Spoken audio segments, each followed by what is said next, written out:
সম্প্ৰীতিৰ চিৰসেউজ ক্ষেত্ৰ শ্ৰী শ্ৰী বাৰগোপাল গৰখীয়া দৌল শব্দ আলোকৰ মায়াৰে উজলি উঠিল থানৰ চৌহদ।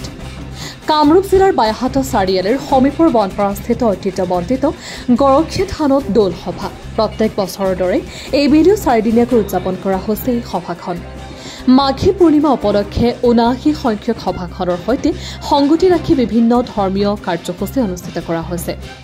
এই সভাখনৰ উল্লেখযোগ্য কাৰ্যসূচী হিচাপে বিবেচিত হৈছে আৰ্য়া প্ৰজ্বলন। কেইবা শতাধিক আৰ্য়াৰ আলোকেৰে উজ্বলি উঠিল থানৰ চৌহদ। অসমৰ ভিন্ন প্ৰান্তৰ পৰা ভক্তৰ সমাগম ঘটা দেখা গৈছে এই সভাখনত। বাইহাট চাৰিআলিৰ পৰা বিজুত দাসৰ ৰিপৰ্ট, নেশ্যনেল টিভি।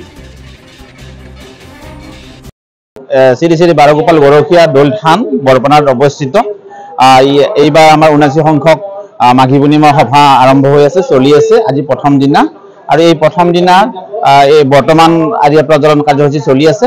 ইয়াতে বহুত ভক্তবান ৰাইজ আহি এই আৰ্য়া প্ৰজ্বলন কৰে আৰু আমাৰ যিখিনি পাৰোঁ আমি সাধ্য অনুসাৰে আমি আটাইবিলাক ভক্তবান ৰাইজকে ৰাতি ভোগ ভাত খুৱাওঁ। আৰু কালি আমাৰ দিনৰ ভাগত আজি হোমযজ্ঞ পূৰ্ণিমা কালি, গতিকে কালি দিনৰ ভাগতো আমাৰ বিভিন্ন ঠাইৰ পৰা মানুহ আহি সমাগম হয়, বহুত মানুহৰ আগমন ঘটে ইয়াতে। আৰু আমি দিনৰ ভাগতো প্ৰায় ২০০০ মান মানুহৰ কাৰণে আমি খোৱা বোৱাৰ ব্যৱস্থা কৰোঁ, ভোগ ভাতৰ ব্যৱস্থা কৰোঁ। আৰু সন্ধিয়ালৈকে পিছবেলালৈকে নাম আছে, নাম প্ৰদৰ্শন কৰিব। 13 ফেব্ৰুৱাৰীৰ দিনাখনে ভাগৱত পাঠ আছে। আমি মন্দিৰা ভৰালি বিশ্বনাথৰ পৰা আমি আমন্ত্ৰণ কৰিছোঁ, তেখেত আহিব।